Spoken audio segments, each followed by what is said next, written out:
Welcome back to D Island Docs. We're here again with Dr. Ahmadi discussing women's health. So Dr. Ahmadi, can you tell us a little bit about fibroid uterus?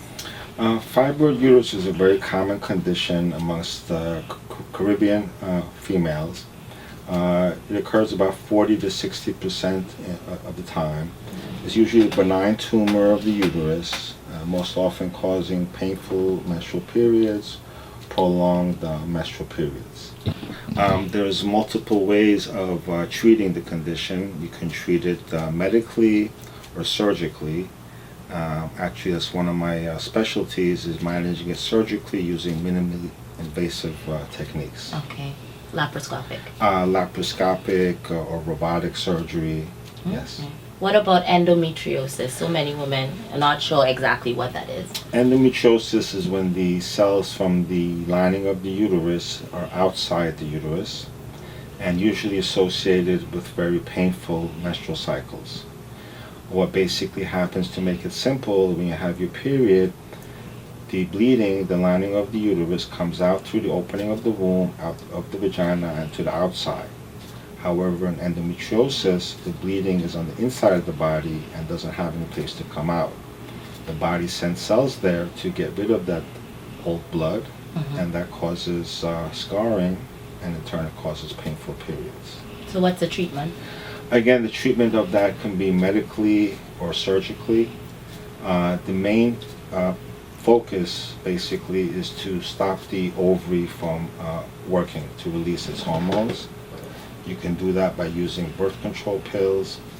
You can use that by using certain medications that stop the brain from sending signals or hormones to the ovary to function. Or in those patients who want definitive therapy, then you would have to do surgically, and that would be to remove the ovaries. Okay, we've been talking in the show about PCOS, or polycystic ovarian syndrome. What advice do you have for a woman who is suffering with that? Polycystic ovarian syndrome is usually a condition when patients don't ovulate on a regular basis, and it can cause multiple different hormonal imbalances in the body. In particular, patients tend to have a decreased tolerance for glucose, so they're kind of like, to make it simple, a pre-diabetic state. And the main treatments depends on if the patient desires to become pregnant or doesn't desire pregnancy. If she desires pregnancy, then we have to use different techniques to help her to ovulate. If she doesn't desire pregnancy, then the best way to manage it would be to go on some birth control pills to regulate the cycles, and that in turn also will help to make the other hormone imbalances more normal. Thank you again, Dr. Ahmadi, for such good information on all the women's health issue. We do wish we had more time to discuss, so much more. But, if you guys have any questions, feel free to email us at theislanddocs@gmail.com, or you can email Dr. Ahmadi directly at rahmadimd1@gmail.com. Thank you again so much. My pleasure.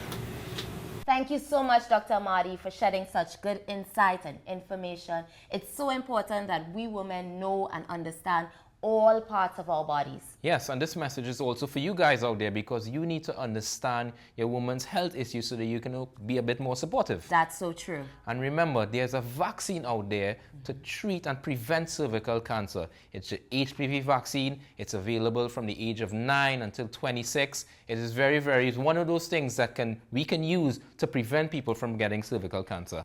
I hope you guys enjoyed the show today and learned a little bit about cervical cancer, pap smears, fibroid uterus, and endometriosis. Yeah, I'd like to give a special thank you to our guest Sandra for giving us her story, and a special thank you for Dr. Ahmadi. If you have any questions, feel free to send them into theislanddocs@gmail.com, or like us on our Facebook page at The Island Docs as well. Yes, and the apple for today is... The apple for today is to go out and get a pap smear. If you are over the age of 21, please go out and schedule a pap smear. And you ladies out there, make sure you get those vaccines. It starts at the age of 9. Get vaccinated. Let's combat cervical cancer. Okay, guys. See you next time.